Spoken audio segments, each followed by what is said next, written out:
Příběh jako z knížky vyprávěný. Ona chtěla jeho, ale on nechtěl jí. Ona doufala, že to není ztracený a věřila, že si jsou fakt souzený.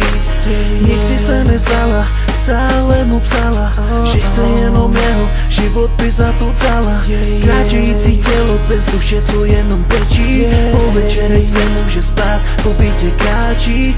On tvrdil, že je to ztracený, že to nikdy nepůjde, že nejsou si souzený. Věřil, že to nemá význam a ani cenu. Nechtěl, aby byla součástí na jeho jménu. Nevěřil, že je to pravou jeho vyvolenou. Měli zablbou mladou, ještě nedospělou. Přestal jí psát, nechtěl být s mladou, nechtěl jí ublížit, byl jen za sebou. Pevně držím ruku tvou, ruka v ruce jdu s tebou. Sledujem nebe nad sebou, ty a já, světlem a tmou. Pevně držím ruku tvou, ruka v ruce jdu s tebou. Sledujem nebe nad sebou, ty a já, světlem a tmou.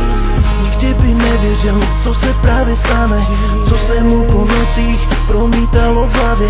Že by jí dal šanci, zkusil to s ní, že nedat šanci by byl snad hřích. Náhle jí volá, že se s ní chce sejít, že jí šanci dá a ona štěstím brečí.